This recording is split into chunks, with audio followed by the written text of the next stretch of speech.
Welcome in to the show with the greatest chat in all the land. All eyes on Cleveland. Thanks for being here, chat, early and often. We appreciate you guys. We really do.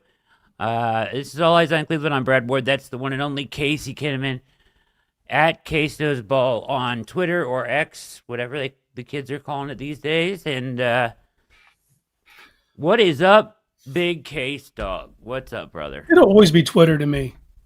Yep. I just can't. I can't accept calling it X. That's weird to me. X. Yeah. But I get it. Some people are going to do that. It just won't be me. I'm doing good, man. I feel for as poorly as this season has went, I have mentally I'm well adjusted still. I'm not. You're not. See, I am. But I'm also team. I can't root for them to lose. I just can't do it. I can't bring myself to do it. Even if I know that it could possibly be beneficial, I can't do it. Won't do it. Refuse to do it. I thought I was that in your boat, but this week is really putting me to the test because this week is absolutely huge for the draft pick. Yeah, I don't care. I can't do it. It's huge, Case. I don't care, dude. I've lost so much since 1999. Forget that, dog. What does a win this weekend? Win the ones you can win. If it's only one or two games. What does a win this weekend do for the Browns? I don't give a shit. What's going to do for me? I'm gonna be happy. I'm gonna wear a Victory Monday shirt. Okay, but in the long, brother, can't do it. Think beyond one weekend of satisfaction. You don't do that. That's what we do. I'm not going to do that, dude. I can't. I don't even know who the general manager and head coach are going to be. So for me to be like, I can't. I'm just saying, regardless of who they are, if they have the first overall pick or second overall pick in the draft, which they could, they actually control their own destiny to doing. What a shitty statement. They do. I know. I don't. No, man. I've lost enough. They that can turn your whole franchise around. How can that not matter to you? No, it could, but that's a could. I don't know, man. You're going to lose enough. Don't worry. You have a lot better chance. There'll be enough. Not enough. Out of the ledger, not enough. If they win 2 more games, it's not enough. Then it's not going to be enough. To do what? To get the guy they want. We don't know who they want. They wanted Dylan Gabriel, for fuck's sake. We don't know who they want. That's a third-round pick. That's something completely different. That's not a real choice. You're banking on them taking a quarterback. I don't know. I don't even know if they're going to do that, man. They are going to. They better take a quarterback. And and B. Now you have to worry about. Now you have to worry about the Jets, who have more ammunition, and also need a quarterback. This is a shitty race that I'm not participating in. I'm not doing it. Yeah, I know, but I'm baffled by that. You just don't care. Well, I am physically incapable of rooting for them to lose, man. That's fine. You can say that, but I am. It matters. It matters, bro. It could be the difference between getting Josh Allen and Geno Smith. We've been in this position. We lost out, and we didn't take Josh Allen when we had the opportunity. So I can't bank. I know, but I'm saying this is another opportunity. You can't just reference the past all the time. We have to, at some point, we have to look to the future and try to get it right. Just being real. You have to get it right. As little faith as I have in the current regime to get anything right like that, I'm not going to bank on that. All right. Well, we won't go down that road then. Let's go down it, dude. What are we doing? We don't have to agree. We don't both have to be yeah, they need to lose. I can't do it. I don't during the game. I can't root for it, but this is the first week that it's hit me over the head how important it is. Yeah, they're probably going to lose. There's two guys. What are you talking about? There's 2 guys that I think that. Let me get the chat up. Hold on.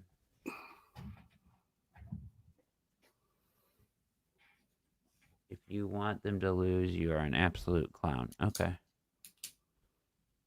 Here's the problem with all this. It's extremes, and then there's no nuance for the conversation. You know what I mean? Right. Yeah. They're going to lose. I'm not saying they're losing this Sunday. They're going to lose a shit ton of games. This is evident. It's not that I want them to lose. It's that I want them to have a path out of this thing. And if you beat the Raiders on Sunday, you throw a major roadblock down in front of you. If you look at it as the only way out of this is Fernando Mendoza. No. Which is my quarterback of choice, but I'm just saying. Or Simpson or either whoever way, that's else a very like. narrow thing that if they don't take one of these two guys, you're doomed for this. I can't do that. I don't know what other solutions are out there. Yeah, probably no clear ones, obviously. Right. So doesn't and even those aren't clear ones. Those are still lottery tickets. They might be good. They might get ruined by whoever drafts them. But it's your best. It's nature versus nurture, and NFL teams fail quarterbacks just as much as quarterbacks fail NFL teams. But it's your best chance. Maybe. It's your best chance out. In this thing that they're trying to do, this hurry up and fix the offense while the defense is still good enough to be relevant. That they're trying to do. We hope they're trying to do that. They didn't do that this last offseason when they should have been. That should have been the modus operandi. What do you mean? What did they do for the offense this year? They went into the year with I'm saying that's clearly what they're doing now. I feels like, right? We hope that's what they're doing. I hope. To say we knows anything about what this regime's doing with the direction is.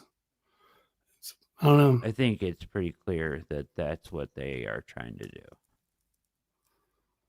What you're gonna say? They're not gonna address the offense this off season? No, I can't.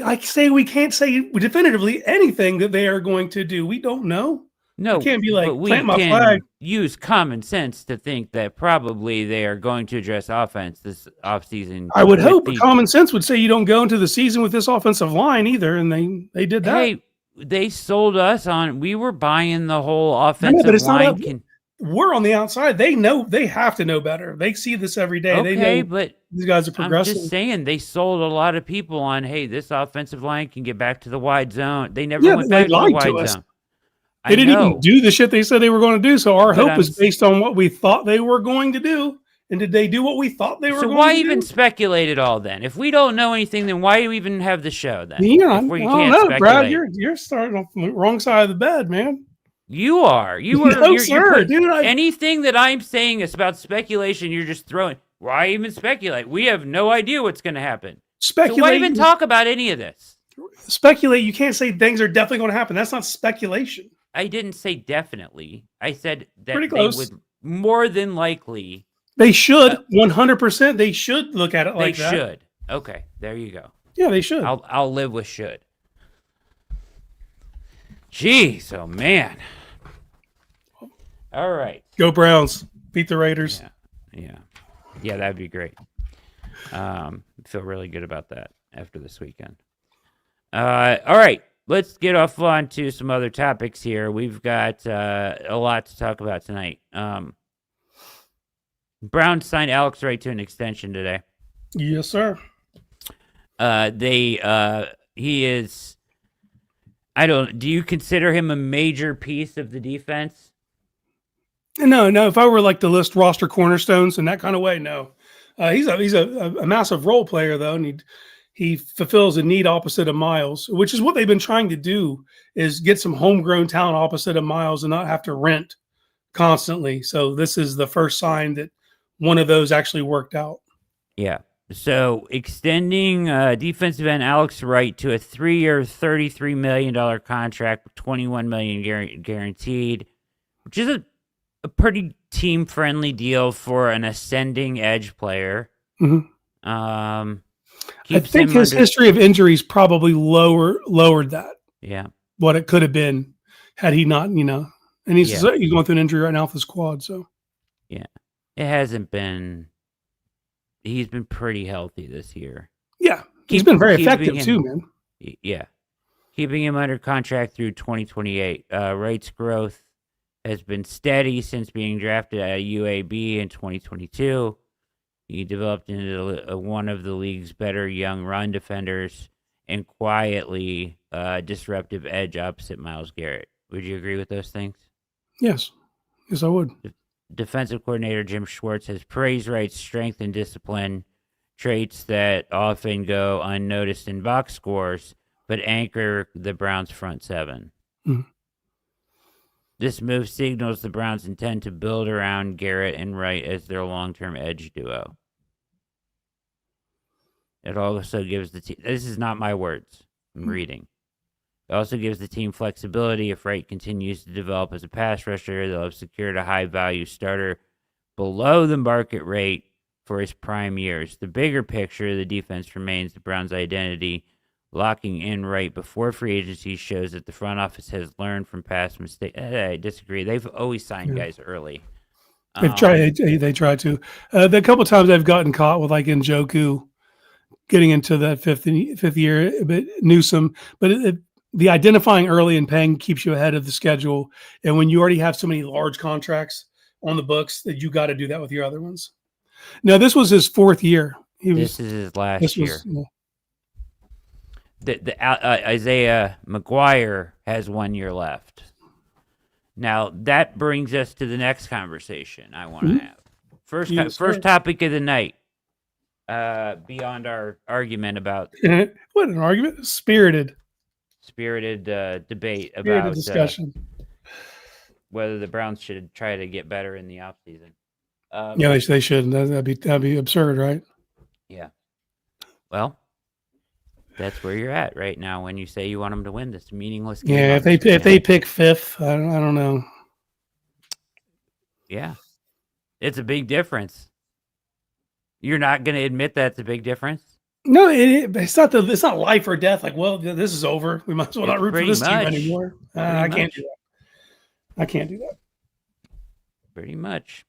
What was the point of having two first rounders if you couldn't use them as ammunition to get up if you needed to? And there's not 5 quarterbacks to take this year, buddy. All right. So the question becomes, do you want to keep this whole defense together? So the two names that pop out to me, I want to say, who are extension candidates right now that you would like to see done before 2026? So it starts with Emerson because this is also his final year, and the way I know, but I think you get him on the cheap, and I'm very happy with how Tyson Campbell's played since the trade. I'm very happy. You can't have too many dudes. You just can't. So if they see, but they also know how he's progressing. We don't know if that's coming along nicely or if it's not. They got to be truthful with themselves. But if you could bring Emerson back on a cheap, on a prove it deal, I would do that. So I think that's where the conversation has to start because this is his contract year as well. He was in that same class with Alex Wright. Yeah, I think they won that trade hands down with Newsome. I feel very happy with what he has brought to the Browns. Tyson Campbell. Yeah, me too, man. I'm very, very pleased with how that's worked out. He's fit in right away. Yeah. His play style matches what they want to do more. Yeah, I'm a big fan of his. So what they do with Emerson will be curious. If they can lock him up on a real cheap deal and keep him around, then I'm fine with that. But other than you can't pay a guy coming off it, an Achilles like that. But if you get him for a year or two and it's like 4 to 8, I could be mad. Yeah, I don't even think he'll command that. Why not? We'll see. Let's talk about. All right, Emerson is kind of a question area, right? So we move on to the third year players who are going into year 4 next year. So no, we've got a couple guys that have contracts up at the end of this year. Ronnie Hickman. He only signed a 3 years UDFA, huh? UDFAs are 3-year deals. Okay. So him and Muhammad. Hickman, Diabate, and the one that I'm more concerned with is Devin Bush. Okay. Yeah. Devin Bush is playing like a... He is. My concern is he might price himself out. But I don't know how the teams view him. He was left for dead. He was left for dead, but he is playing like an all-pro linebacker right now. So, how do you want to handle that? My first thing that I would want to do is I would like to extend Ronnie Hickman. Yeah. he, to me, this year has proven that he fits this defense. He can play center field in another scheme if they make a big coaching change and it's not Schwartz anymore. I think he still fits as your free safety. He is a good last line of defense, and he's rangy. I think he's done everything for me. He's limited as he doesn't give you the dual box type guy. He's not a top end athlete, but his ability to diagnose keeps him ahead of the play, so it's never noticeable. No, I do agree. His age too, but I think Bush is only 27. Yeah. So he's been in the league a while, but he's not. Great question from Philip here. Yeah. Does Bush depend on JOK? Listen, I love JOK. I want him to come back, but I do not think you can account for him at all. You have to maneuver as if he's not coming back, and if he comes back, that's great. That is phenomenal. It's a bonus. But you have to maneuver as if he's not. You proceeded in the draft like he's not already. So you keep doing what you're doing, and if he comes back, then you have the most athletic linebackers in the league. Right. I would like to bring Bush back. Yes. Pro Bush. Diabate is not a starter for me. We're pro Bush on this show, so. No, the question just came up. The legal stuff is. He's going to get suspended at some point. That's part of it. Yeah. I mean, right. It's something to consider. But my only concern with Bush is, has he priced himself out of what you can afford to pay your linebackers based on all the other stuff you've allocated? Just for the record, if they really want him, they'll figure it out, at least the offer. Maybe another team does go over the top, though. But I just don't know how he's viewed across the league. I'm very happy with his play. He's been, and if you just look career-wise, he was okay, he's a run defender. That's primarily it. He's been nasty against the pass this year. Which is why I would leverage the suspension. Hey, we stuck with you.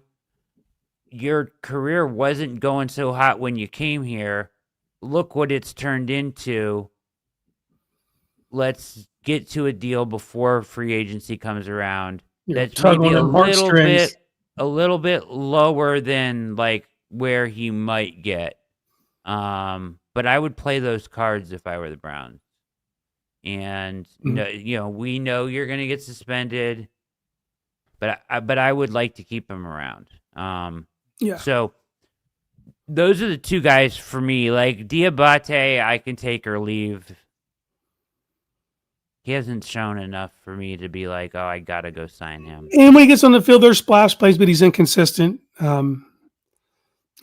not a must. No part of your defense hinges on him being there or not being there. If you're able to get him back on a friendly one, I wouldn't be mad if he's your depth piece. Yeah. But I'm also is Jerome Baker under contract next year? I don't believe so. No, he's not. If I had to choose, I'm choosing Baker over Diabate. So. Yeah. And how old? But Baker's a little older. He is. He's been serviceable though. When he's been good. He's been good. Yeah. In spot, they play 36% base. I think I saw the other day, which is more than most teams. So that gets him on the field some, right? Diabate has not played a lot. Jeffrey thinks Diabate could replace Bush. I don't know about that. Not yet. He developed real quickly for me, and made some strides, but he's kind of hit a wall for me this year. Yeah. Well, his inability to get on the field lets you know that he's not exceeding. And because he was an edge rusher, if you go back and watch his tape at Florida, before he went to Utah, he was an edge rusher. They moved him off the ball a little bit, but even then, he really didn't get a shot at off-ball linebacker until he came here. And he did kind of swim quickly, but it hasn't escalated to where they needed to count on that. He doesn't. You're absolutely. That's where I would. I think, is that McLoathen? That's Beer and Loathen. I like the name, Fear and Loathing. I like the play. I like it. Yeah, but I think that yes, sir, he said. I agree about Diabate. He gets he gets caught up in the. He's not physical enough. He doesn't get off enough blocks. He tries to win like JOK, and he's not JOK. Yeah. Does that make sense? Yeah, he's a block evader, not a Shedeur. He's not a right. Doesn't take on contact and play through. Generic. Which are most linebackers now. Yeah, we said that at the same time. Jinx there, McLothan. All right. So, are you with me on Hickman and Bush? Yeah. Yeah. Yeah. Isaiah McGuire is 2027. Mm-hmm. Well, you put yourself in a point of strength by signing Wright because you don't have to have McGuire now. I think you had to walk away with one of them, you know. And just if I'm like just dissecting play from this season alone, I like McGuire more as a pass rusher. As an edge setter, dude, he gets sucked inside so much. Like he's constantly taking the cheese and giving the edge, and at least a back-breaking plays in this defense if you do that. Yeah. He's been good enough, though, to be like what you brought Joe Tryon-Shoyinka to be. Mm-hmm. Like, he is that times 5 billion. Yeah. Like, he is your third down, whatever, first, third, second in pass, third in pass, edge rusher. I think he's great. I want him around. I think he gives great effort. You're right about his faults, but that's why you have Alex Wright for those downs. Right? Yeah, they complement each other. You gotta be hydrated, world's fastest.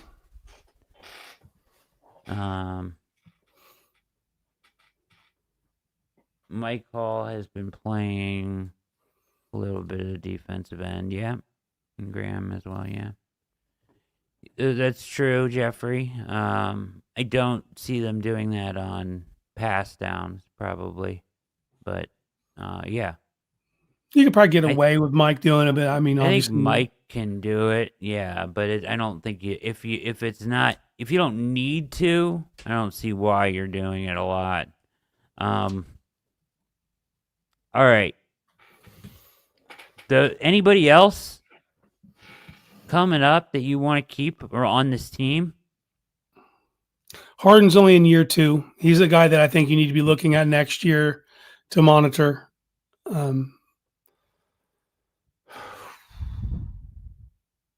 Outside of that, no. Everyone else is here.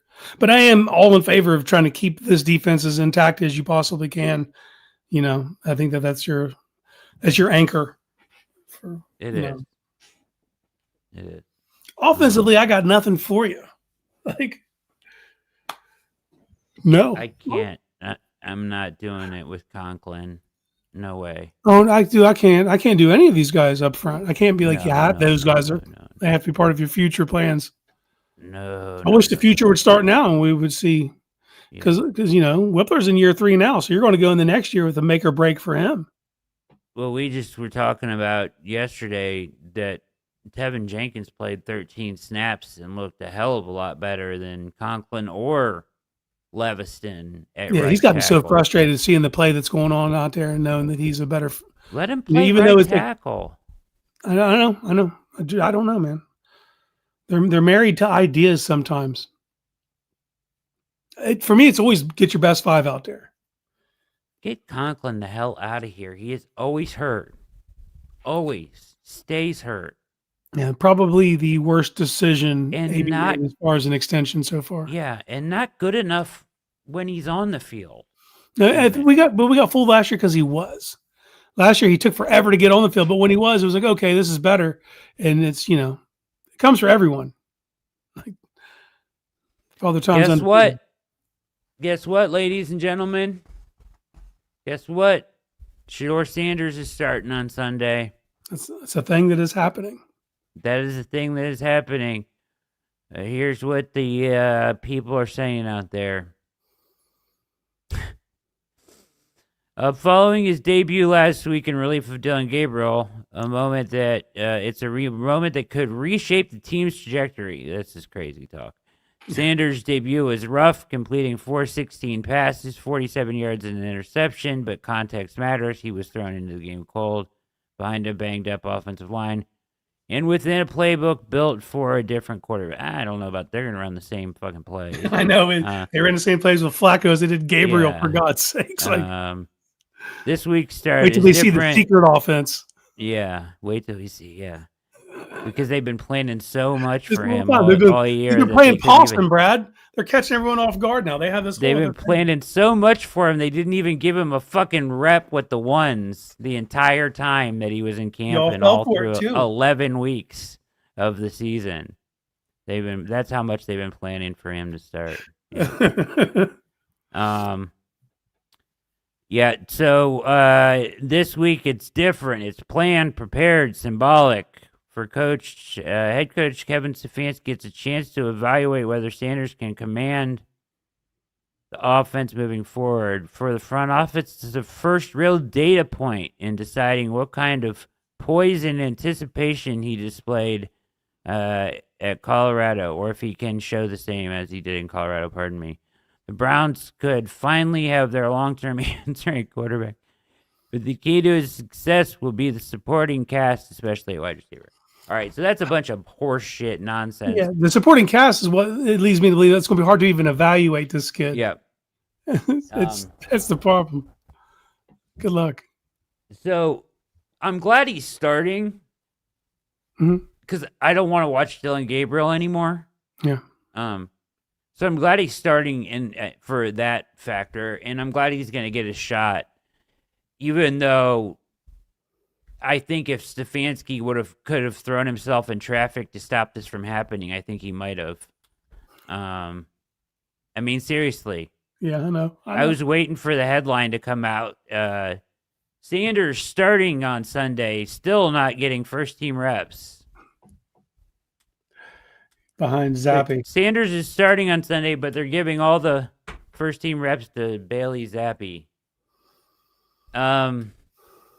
There's all that stuff out there from that supposedly he said he was going to redshirt him. Yeah. You hear all that Which stuff. I don't mind the plan, but the plan went out the window when you started trading other quarterbacks away. Yeah. If that was truly the plan, then you don't get rid of Pickett and Flacco. If that was really like... So... you can't say I'm going to redshirt this kid and then trade away Pickett and then your veteran in the Yeah. But he still showed no signs. I called that he was going to start this week, but I called it that it was going to be by decision, not by injury. Yeah. Given to his own devices, I don't think Stefanski would have moved off of Gabriel. Yeah. He was willing to die on that hill, wasn't he? I can't disprove you. I mean, look, man, and the whole time I was saying 6 games. I think Gabriel's going to get 6. He got 6, but it was injury, so it's not. But I figured I feel like that they were, even though we were done after 3 or 4, it was like, all right, man, no Moss. Yeah. After the bye, let's pull the hook, see the other kid. What did what's his name say? The OC say? Reese. He grades out well for us. That's what they said about Gabriel. What on what fucking grading scale is that? Yeah, there's been a massive disconnect from what you're hearing from the way he's looked in practice versus what happens on game day. Okay, I guess. Yeah, but I get it. You're encouraged by what you see in practice, but when that's not transferring to the field and the result, then at some point, dude, he's been so bad, dude. He's been so bad. And I all these people want to throw these. These people want to throw these rookie stats up. What was that? Somebody else in a YouTube chat after one of my shows with Jake was like, look at Breeze's numbers, his rookie year. Look at Josh Allen's number, his rookie year. Use your eyes. Use your brain. They're just watching. You can tell the difference between Dylan Gabriel and those guys in 2 seconds of watching him play. Mm-hmm.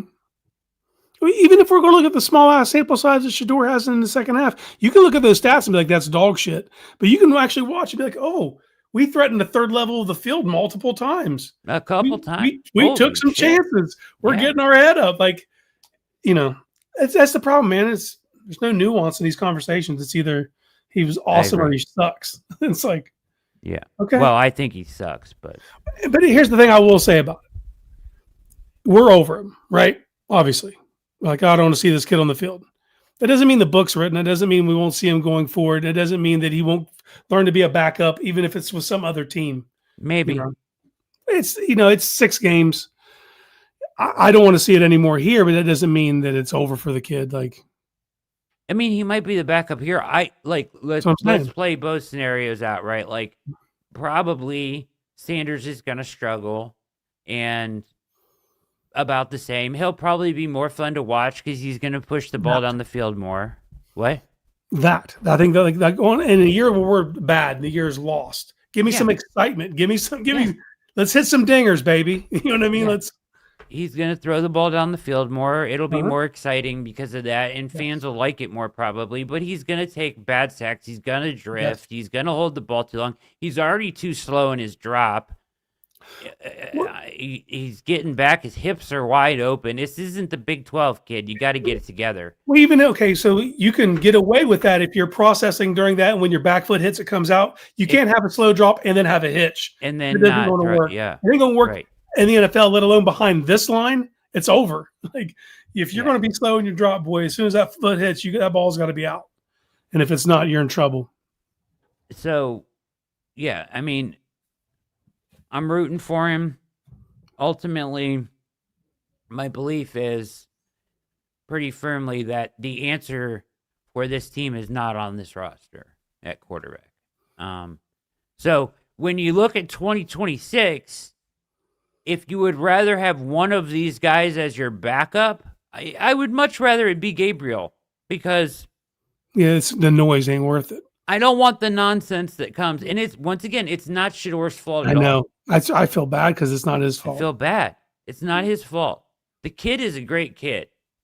Like, I really like him as a kid, as a person, as a human. He seems like a good quality, great kid. But like the shit that comes with him, the grown people in his life that support him, that just it's just toxic, and you can't have it as a backup quarterback in the NFL. It's why I believe why he fell in the draft so far. Yeah, I mean, we talked about it ad nauseum. He's got skills, man. There are translatable things, but there are flaws in his game that, especially behind this offensive line, are going to be even more. There's going to be a bigger light shined on it, So this is true, world's fastest, but we're getting to that. That's coming up next. Okay, I promise we're getting to that. So, I mean, what do you expect? Do you expect him to look? How do you expect him to look? What are your expectations this Sunday? This week? I don't know, man. I think they'll connect on some bigger passes. I think over the course of a game, but I'm worried about the inconsistencies. I'm worried about keeping drives going, Yeah. But look, man, just the fact that he threatened the third level as many times as he did in a short stint. Now you go to the game plan's got to have some things engineered for that. You really got to, and I'm hoping that Reese can kind of manufacture some things, because for me it's about getting this kid in a rhythm early and then letting the out of structure stuff happen. The out of structure stuff can't be where you get hot. You can't find your rhythm doing that. So you got to get him in a rhythm first. And look, guys, make some plays for him. Like, if he's going to put it up there, bond somebody, for the love of Jesus, go make some plays, because he's actually going to give you opportunities that you weren't seeing before. He almost, as bad as he played in that first game, he almost went instant legend on that play. Larverdan peeled out. No, not the one who missed the Bond. Yeah, to Bond, because Bond was wide ass open, and he saw it the same way Bond did. Like, he was peeling back to that corner. If he doesn't overthrow him, he's wide. He just catches that in the corner of the end zone, and they both go instant legend together. Bond and you know what I mean. Shit, even that throw to Larverdan was a big boy throw. That was a hell of a play by Wiggins. but he also, the problem is he missed Judy wide ass open at 15 yards for the first down. Yeah. Take the first down, kid, and move, and then go. You know what I mean? Even the play, the 25-yarder he hit to Fan, and he passed up a wide ass and Njoku right. I know. Too. Well, that one though I can understand because they ran it earlier in the game, and they were like, "Hey," I think they told him to do that. Like they were like, "Hey, great job, you hit." It was like the first or second play he ran. He hit Njoku underneath, right? And then they were like, let's go back to it because Fannin was wide open on the second level behind him. So they went back to it, and that's when he hit him. So that one I understand. But the one that Larvidan, great throw, but you had Judy wide open for 20 yards and a first down. You know? Well, that's if Judy catches it, which is a whole other thing. Fair. But Larvidan didn't catch it either. So. Well, no, Wiggins made a play on that. You could almost argue face guarding. But whatever. Yeah, we don't get if calls. you have your hand in there, you have no chance of catching that. Right? Like his hand's in between the ball. He has both hands on the ball. There's no chance he's bringing it down because all he has to do is pull his hand out and the ball's out. Unless he can palm it. But he wasn't doing that in the moment. No.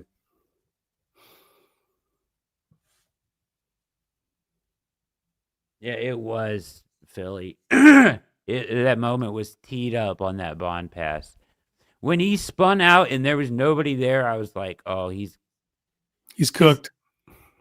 I was like, he's gonna do something special here because typically he's very accurate on those long balls, right? I just think his adrenaline got a hold of him in the moment, and he pushed it out of the back of the end zone. Yeah, but and also not rusty. Hey, you haven't done that in a minute. Yeah, I haven't been on the field let's be real, or played with these players. I don't even know. What's your name?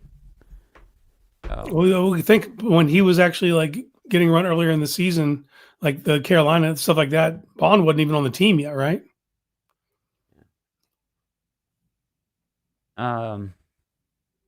Yeah, it is. That is the kind of play he made countless times in college Philly. And yes, my expectations. I'm expecting him to hit one or two kind of things that make you those kind of plays, stuff like that. Give you something you haven't had this season. Even when Joe was in there, you weren't threatening that far down the field vertically. Yeah, because what do you have to lose at this point? Which brings me to. We have two other topics that I want to hit on. The question is, what order do we go in? Chaos. All right, let's go with handicapping Stefanski and Berry at this point. Dark times. So, excuse me. I'm just getting over a little illness this week here.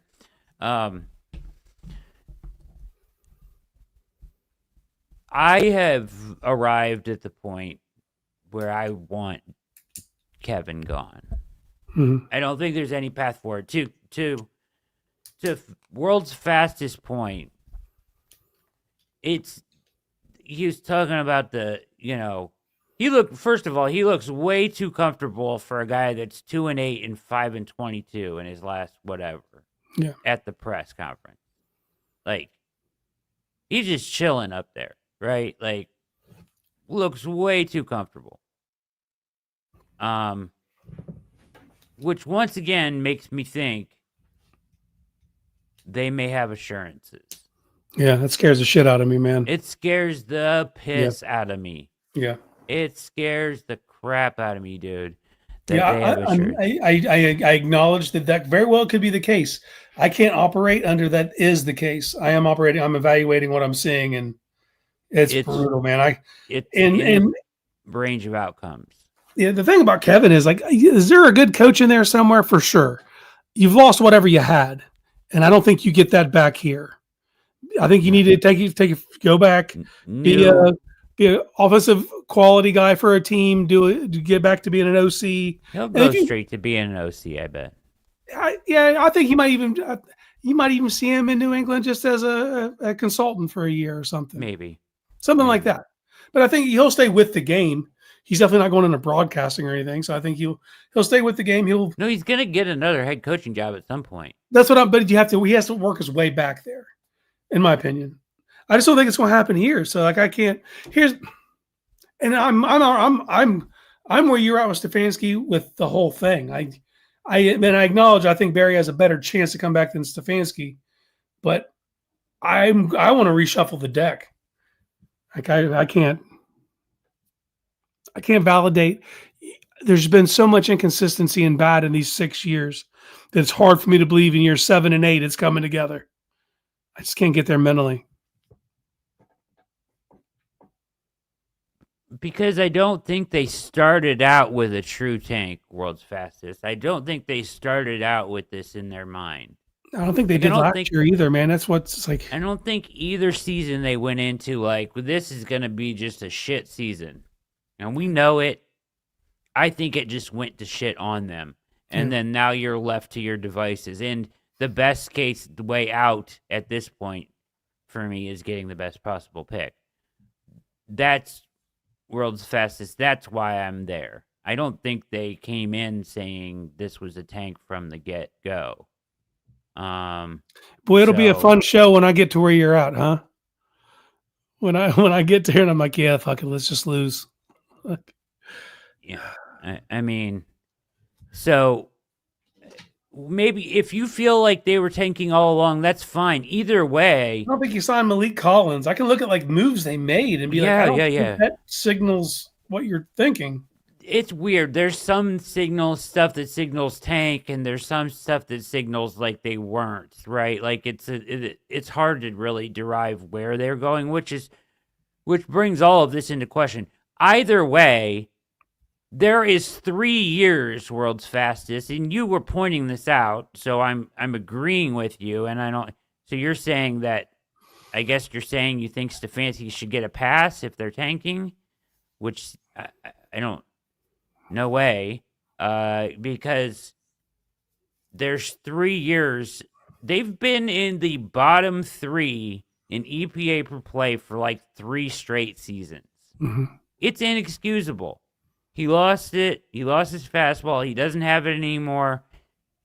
The tape, the film, the breakdown, the stuff that every coach in the NFL offensive should be doing, building off stuff, creating an idea. Like, you don't tank from the coaching staff. You don't tank from your players. You tank from the front office. Like, right? Like, if you're those players are playing for their lives. They're playing for another contract, even if it's not with your team, with someone else. That's their resume. They're not going to eventually be shitty. To go out there and lose games, or a player to go out there and lose games. You just don't give them enough to win, is what a tank is, right? Like, that's the worst culture ever. So do I think Stefanski's trying to lose? Absolutely not. I think he's trying to win. So, I mean, to your point earlier, though, what he's done with these quarterbacks, I think his system sucks where it's at right now. Terrible. I don't think he's doing anything to help them or the players around them, and I'm ready to move off of him. And I didn't think I would get there, but spending this season going through the film each week with Jake, watching what's actually happening, he's done. He's cooked. He needs a new start someplace else. Mm-hmm. Tommy Reese put together a better game plan in one freaking week than he did all season. So I'm out on Kevin. Now, yeah, I got no notes, and I don't know what anyone could point to being like, that's the guy you need to lead this operation. Yeah. I'd love to hear the argument. The question for me is Berry. Yeah. And I know you guys are going to push back on this. I would be okay keeping him around, but you have to add another element to this thing.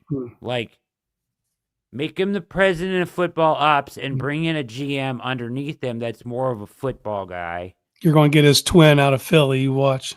Why? But just pivot away from the D. Podesta model and more into letting him be him.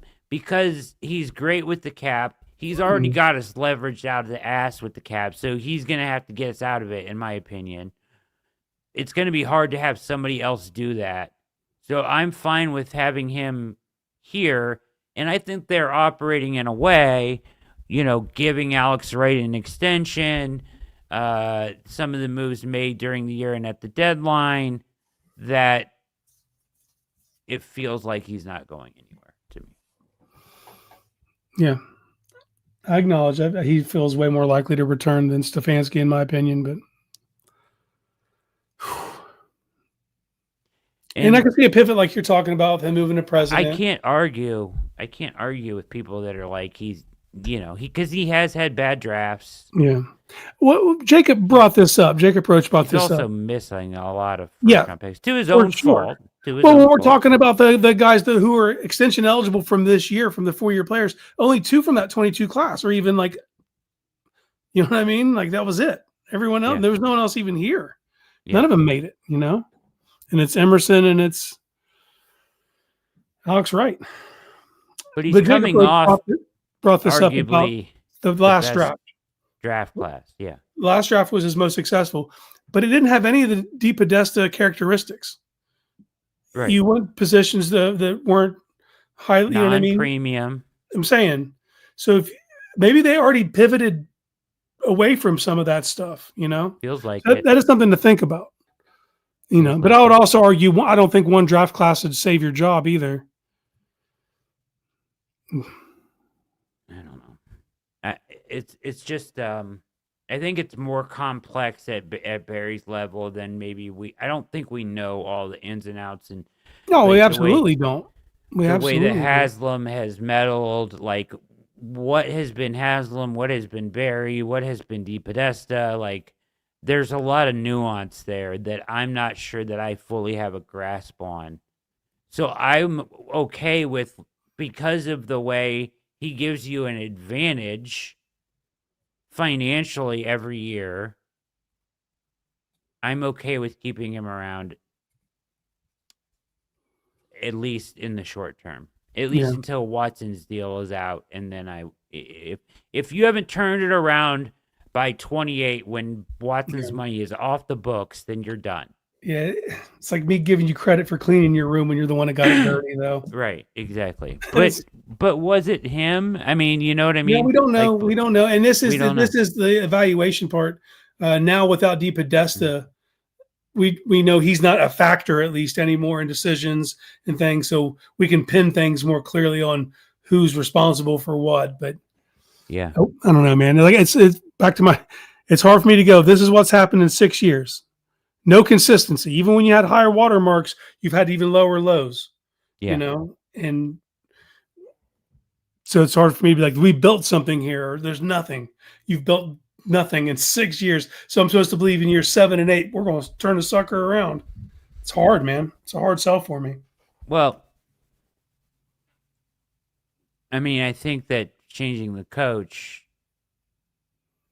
changes a lot. So do you believe, philosophically, do you believe that a GM should be the one to pick the coach? Because that isn't what happened here. Stefanski was hired 2 weeks ahead of Berry. No, they never do it right. Yes, philosophically, the GM should pick the coach every fucking time.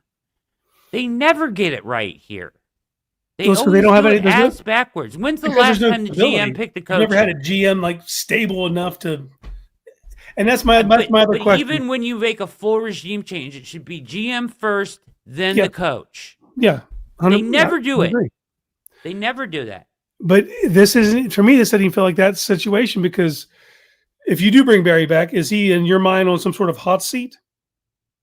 Like, no, if you bring him back, you have to give him the keys. That's what I'm saying. I'm never in favor of that. That's the reason I can't bring Kevin back. I can't bring a coach who immediately is on hot seat day one. Then you should have reset already. And in my mind, Berry should be. And if he's not, that's scary to me based on what's happened, what's transpired here. So giving him the keys seems scary. That's what I'm saying. It's like, we don't. Of course we don't. Yeah. No, I know. I'm full acknowledgement. That speculation you were talking about earlier.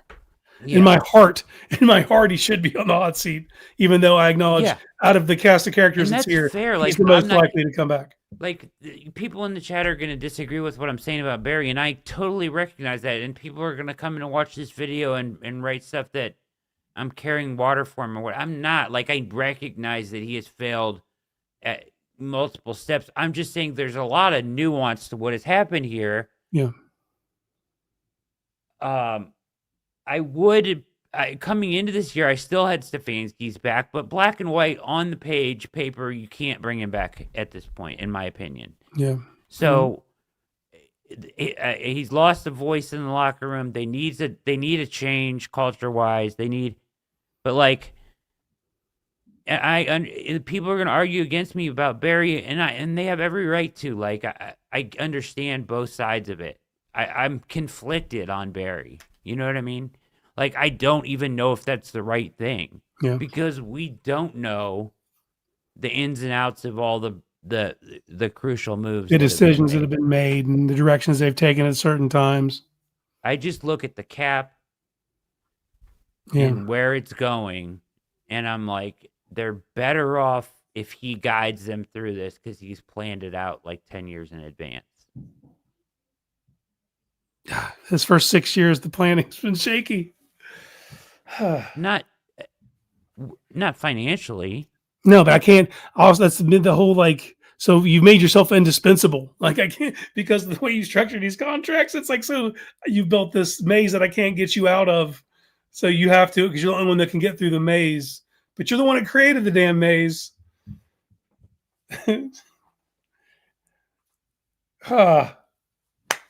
Exactly. I mean, like, for me, like, Berry doesn't have anything to do with the culture of this team, which needs a change. It has to do with the head coach. So yeah. And then the question is, if you're going to change the head coach, are you keeping Schwartz around? I give it up. I would give that, like, so that if the GM hires the coach makes the decision on if he wants to keep Schwartz or not. Yeah, you have to. You have to give your coach, it's up to him, autonomy over his staff. We've seen that. Not honestly, I don't want to go back to point to a Hugh Jackson era, but like, we saw how he was handcuffed to Todd Haley. It was like, you can stay, but damn it, you're not calling plays. You're hiring an offensive coordinator. Matter of fact, he didn't even hire him. Dorsey did. Dorsey brought in Haley, and insane. I'm driving the bus. You know, that's how you end up with shit like that. Yeah. I would like to keep Schwartz, Philip, but really, if you're going to bring in a head coach, you got to leave it up to him. Okay, so here's what I'll say about it. Yes, in a perfect world, you'd want to see some things are working, obviously, on that side of the ball. Don't want to do not everything. Not everything. There's no perfect, like, his flaws are going to be his flaws in perpetuity.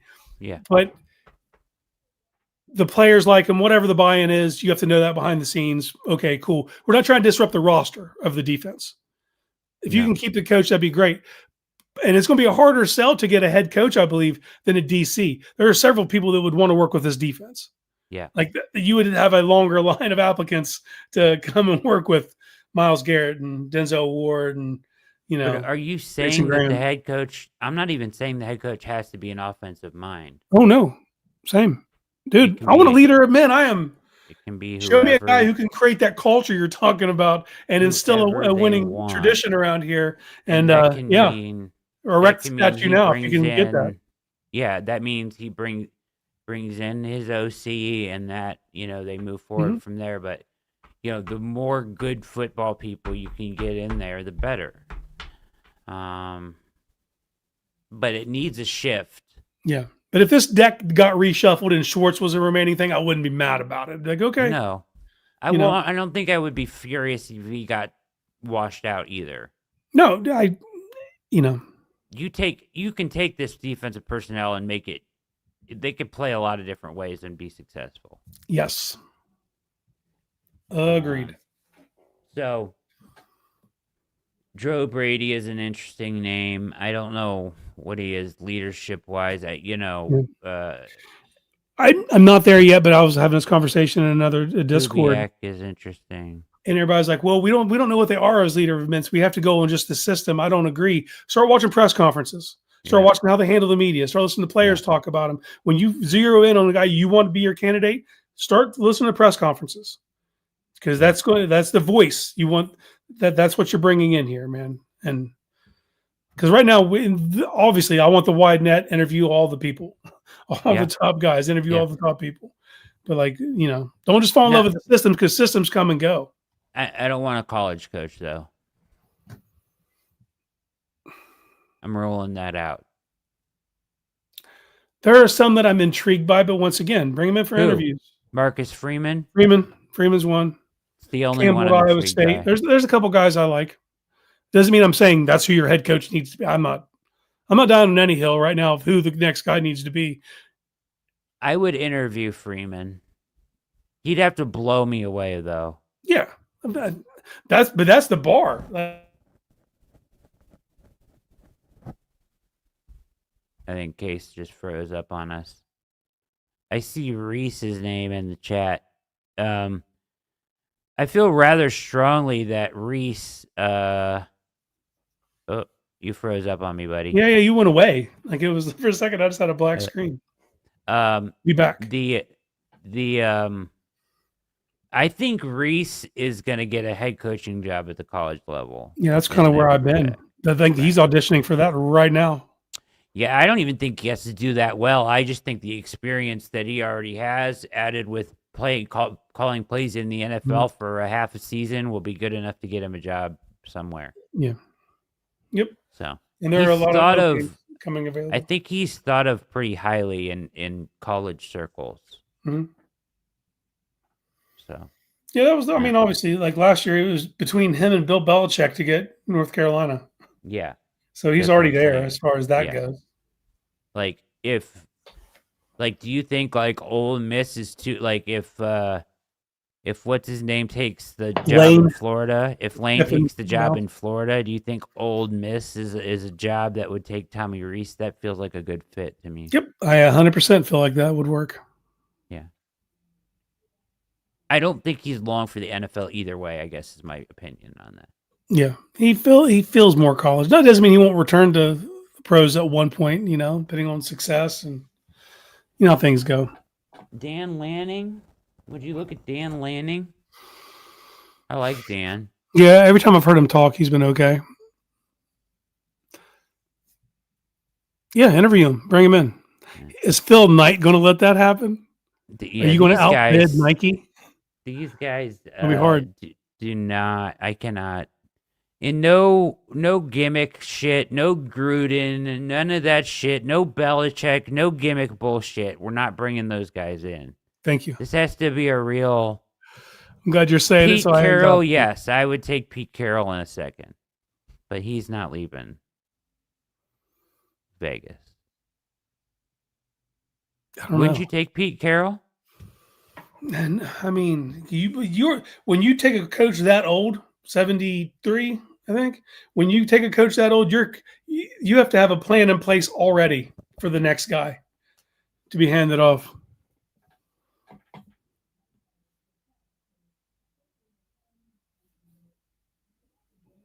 Yeah, I hope you're right. Dungy? No, I can't do Dungy. He's been in the booth too long. Games passed him by. I don't want anyone who's not been involved with football. I need somebody with some edge. Yeah. We've been walking down this road. We do this. The Harvard, the Ivy League shit for too long. It doesn't matter what you're in. If you're in a relationship with something and you get out of it, you're going to go for the opposite. Yeah, I don't think Carroll's leaving Vegas. Kubiak, I will consider. Yeah. I would interview him. For sure. You better interview him. But that's my point. If you guys are in on Kubiak, start eating up his press conferences. He gets a presser every week. I'm not doing Mike McDaniel. No, I think he'll be an OC, so we'll probably go back to San Fran, right? He'd be a great hire as an OC. You want to bring him in as our OC? That's great. I'm fine with that. Whatever. Yeah. But let me ask you this. I was thinking about this the other night. I think this guy is going to get a look from a lot of teams as a head coach, and I would consider it. The defensive coordinator of the Ravens right now. What's his name? Zach Orr? Yeah. He's a straight shooter when you hear him talk. Oh. Gives you Tomlin, Harbaugh vibes. He's built from that kind of... Now, their defense hadn't been that great. They had to deal with a lot of injuries. But I'm not... See, I can't live and die just on your success. He learned under Mike McDonald. Mm-hmm. Mike McDonald. And they've got Seattle got off. I mean, he's got Seattle pretty figured out, right? Like, yes. Didn't take too long. Right. Even switched up quarterbacks when people thought it was a risk. But that's the thing about people falling in love with systems and success. Jim Bob Cooter's got the Colts scoring the most points. Like, that doesn't last, man. Give me the. I need the lasting factor. I need you to be a leader. I need. So I'm not like, just because Baltimore's defense isn't ranking in the top 5 doesn't make me rule out someone like Zach Orr. I think they should bring Zach Orr in to interview. Jeffrey, I'm sorry, I love you, brother, but Mike McCarthy will never be on my short list. What's crazy is he had me fooled after he got fired from Green Bay and he did that little press tour. He lied about it. No, dude, he has a great lie too about analytics, and they have this like big brain trust of guys. He lied about being out in the woods and watching film for 2 years. None of it's true. None of it's true. Shit worked on old Jer. It worked on Jer. Not easy to pull one over. Kelvin Shepard is interesting. Yeah. There's a lot of interesting names. I mean, but this is good, right? This is good. Wide net, baby. Wide net. All right. Last thing, because we're way over. All right. I wrote a piece this week on the opening drive about Tillman and Jeudy. And it kind of is like, for me, like, it's impossible, to really evaluate these wide receivers in this offense. But also, none of them have been very good, or none of them have stepped up. Now, you can make the case that Jeudy had this breakout year last year when he actually had quarterbacks that would throw him the football. He's been terrible this year with drops. My case is he's not a number 1, but he's fine as a 2 or a 3. Yeah. Would you agree with that? Yeah, we were bamboozled because of my guy Jameis bamboozled us by funneling the ball to Jeudy, and Jeudy looking very serviceable, and we all feel the stats made us think he was a 1. He's not. He's clearly not a 1. Bubba Ventrone. Somebody rumored that Bubba Ventrone would be the world's fastest. Yeah. There you go.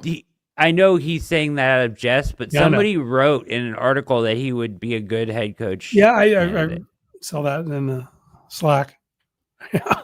Fucking joke. Yeah, man. All right. I would argue that Jeudy can be a part. Like, so here's the ultimate question I'm asking. He could be part of a functional wide receiver core. This wide receiver group and core, mm-hmm. I think the culture in this wide receiver room is dog shit. Watch the film. They don't finish plays. They don't block well. They are lazy. The culture is shit. Coach. Oh, could it be Chad O'Shea? You've only been saying that for years. I'd like to hear Pete. Where were you at now, dog? Like, Chad O'Shea.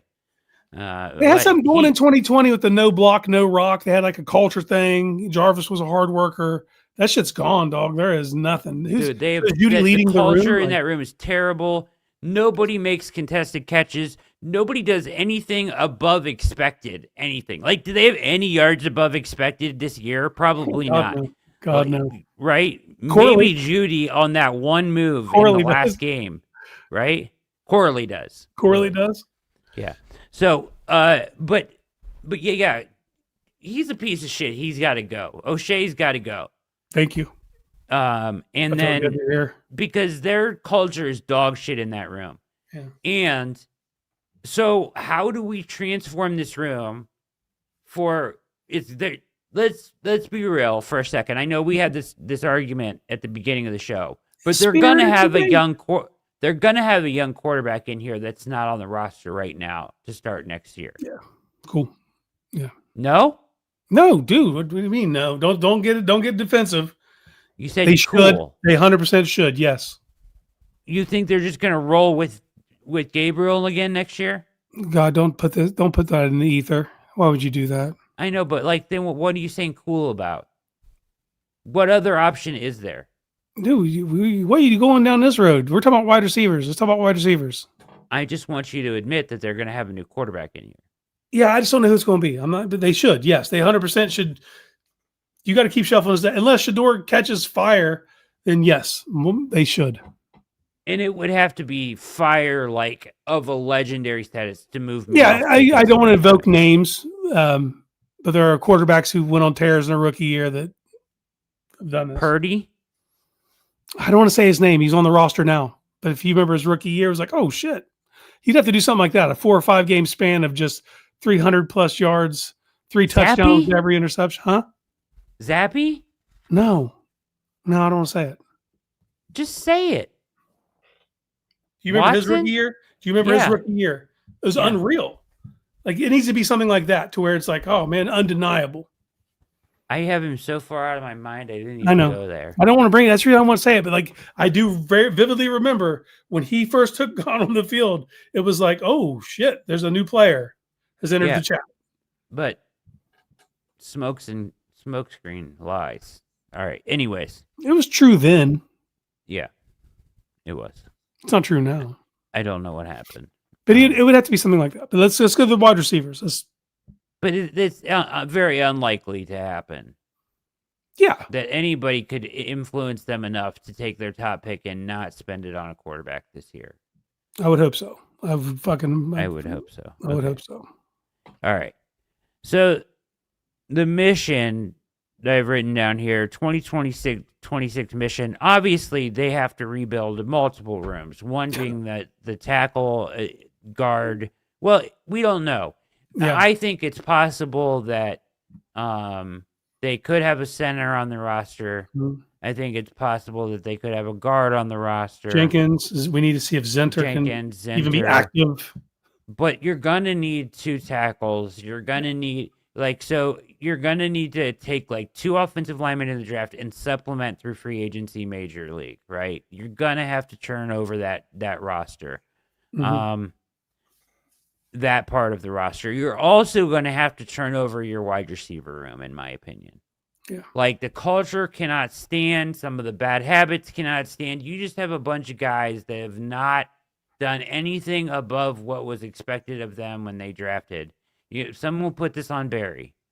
Some will put this on O'Shea and Stefanski. I don't know. But, here we are. With the allocation of draft room right now needs to be reexamined. Yeah. Because I mean, one of your higher draft picks has to be your future number one. We watched them do this with defensive tackle where they were taking these Jordan Elliott's, Tommy Togiai, mid-round dudes that never worked out. So they went higher and we got some return. Yeah. Receivers the exact same way. We got to start. We got to see more return, go higher. At minimum, we need some second-round receivers on the team at minimum. Is there any? So here's the first question you have to answer. Mm-hmm. Is there anybody you want here beyond this year? Well, unfortunately, they're all under contract, I believe. I don't think anyone's on their way out. I know. I think I wrote that Tillman and Judy. Okay. Tillman and Judy and Corley. I want Corley. Keep Corley around for me, pretty please. Sugar on top. Yep. Larvadan can be that fringe special teamer, returner, bottom of your roster. If he was the last receiver on the spot, I wouldn't be mad. I don't know what the Thrash has been a failure to launch. So I don't think I'm not saying you don't have anything there. It doesn't appear that way. Yeah. And I don't even want Judy. I just think you're attached to him. I would prefer him not be here. You can I think he's scanned for us towards the locker room. I guess ultimately, if Judy is fine, taking a role at 2 or 3, and his, at like the second or third wide receiver in this room, and the quarterback play ticks up, he hasn't really been a problem yet. He just doesn't. His body language doesn't exude. It sucks. But that's part of the culture issue in that room. Yeah. When you're the veteran guy that those young kids are looking up to, and you're quitting, like that's not good. I would say this about Isaiah Bond.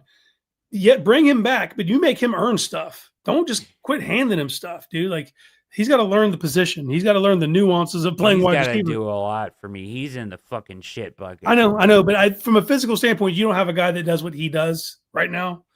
He hasn't shown me anything physically. He has speed. He has you got to put the parts together to make it whole. He can't catch the ball and run with it though. At the same time, that's a huge problem, huh, Brad? No, I'm saying bring him back, but make him earn it. Don't hand him anything, man. Bury him on the depth chart and see if he can ascend. And if he doesn't, you get rid of him. It's you don't have anything crazy invested. If I could really have my druthers, I would say Cedric Tillman has to show me enough the rest of the way. And this is what I was writing the other day. Mm-hmm. He showed us glimpses last year, like 5 games of really good football. He's shown us at times he can be a physical guy. He can block. And he's started to show us last week, but then for some reason they took him out of the game at the end of the game.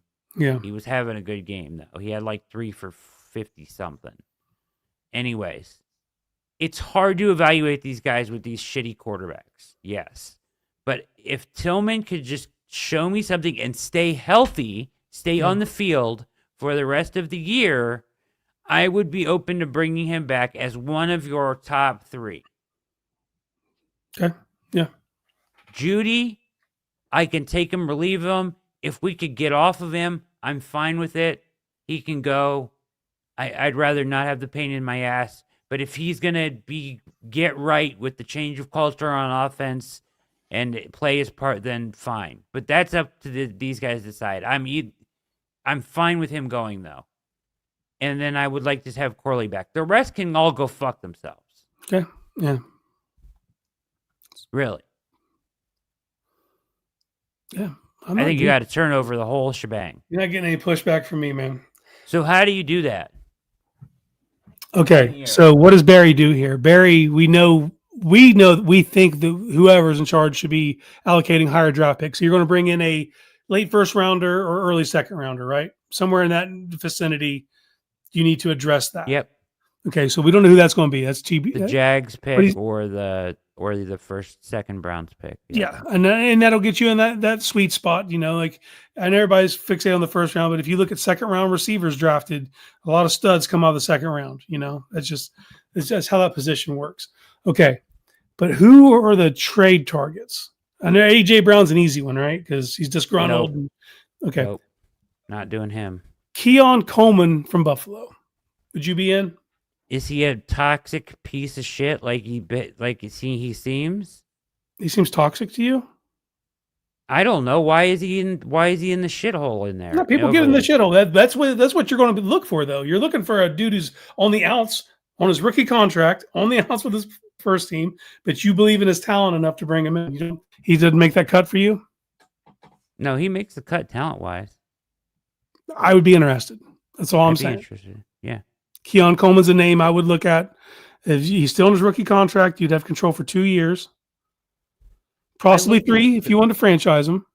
He gives you physical dimensions. He's an X. He's an outside guy. Yeah. And he's on the outs right now. He's in the doghouse. Yeah. I don't know what he did to get there. I heard he was late to meetings. I don't know if that's real. Oh, yeah, that's right. You're right. So maybe he's not that. You know what I mean? So, okay, I'll listen to it. Here's the thing. Free agency isn't the ticket here. I'm just telling you, it's not. Dude, you're not. You'll overpay for guys that aren't good enough. You were in on Rashid Shaheed and they should have done it. George Pickens, and I don't really want him. No. Someone asked how tall Keon Coleman is. I think he's 6'4". Really, really good. It's tall. Diami Brown, I would roll the dice on. Noah Brown, I would roll the dice on. So are you a sizeist in this issue? No. Are you against bringing little guys right now? No. I know a lot of fans are sick of little dudes. But I would like to have my 1 and 2 be big, or I would like to have 3 big guys and 3 middle. They don't have to be little, but like, you just have they all can't be little. You can't have 6 little guys make up your wide receiver room. No. So here, there's Jordan Tyson. There's, Carnell Tate. These guys are gonna go high probably. Denzel Boston, Chris Bell, but there's plenty of good wide Casey receivers. Concepcion, from A&M, Jordan Tyson, the Cooper kid from Indiana. There's plenty of good wide receivers. Elijah Surratt from Indiana is another one. Yeah. Dude, he's nasty. So I think you get one there. You get one on the trade market. Malachi Lemon. Yep, you get one on the trade market. And then you try to supplement with, if you have to, with free agency or whatever. But you can't make your big move in free agency. You can supplement in free agency, but you can't make can I interest you in Jawan Jennings? Yeah. Yeah. You know what I mean? That's a dude. Yeah. So that's how I think you turn it over. Good plan. It's a good plan. I like it. We got to get people who can get. You came up with the plan as well. The plan was partially yours, but it's like 2 pieces, right? It's a trade piece. It's a draft pick. Maybe another. I mean, I might even double up in the draft on wide receiver. Take another one later. And then I mean, so I said they could all go F themselves, but honestly, if one of them could step up, please emerge somebody. That's my plea for this weekend. Go make some plays for this young quarterback. Bond, Thrash, wake the fuck up. Anybody, just make something happen. Man. Just make something happen. Above expected. Like, they don't do anything more than they catch if it's the ball not perfect when they're open. It's over. Yeah, and then go down. Like, nobody makes a great catch and then spins out of it. They just do. They've done nothing all year above expected. The only people that do that are our tight ends. Facts. Facts. Which I love. Corley. And I love Corley. And I would like Corley to be a part of this group. He's only 23 years old. If Corley doesn't touch that ball 4 or 5 times, what are we doing, man? It's crazy. Manufacture that shit to make it easy on your quarterback.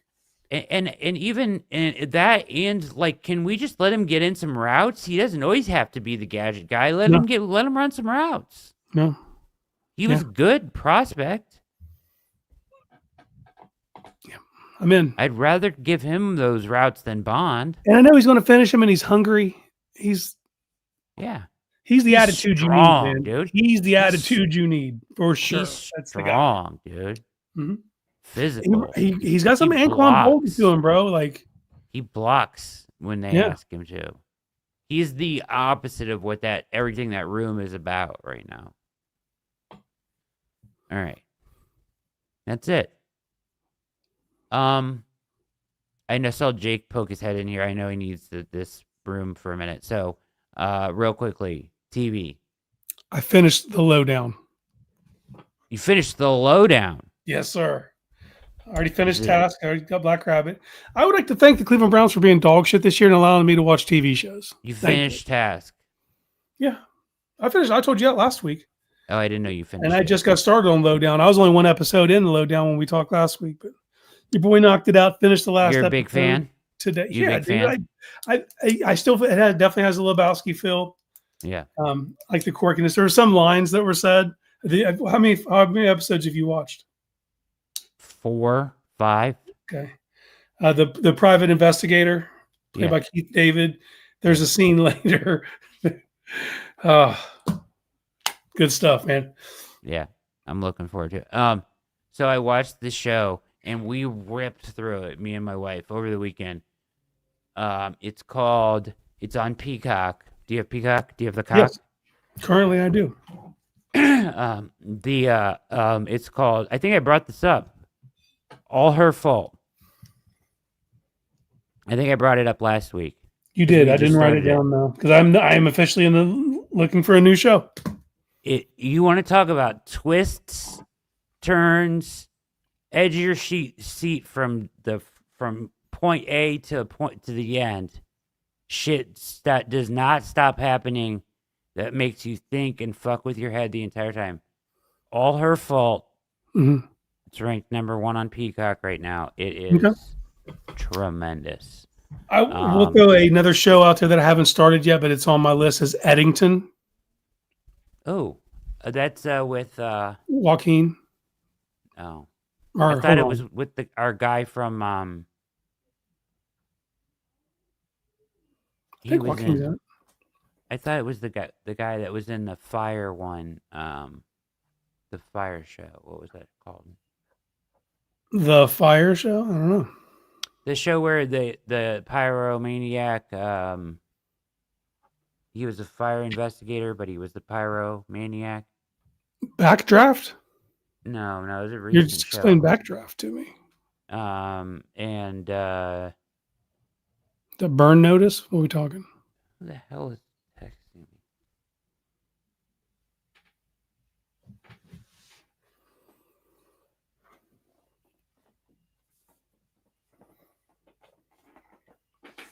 Oh, we're done.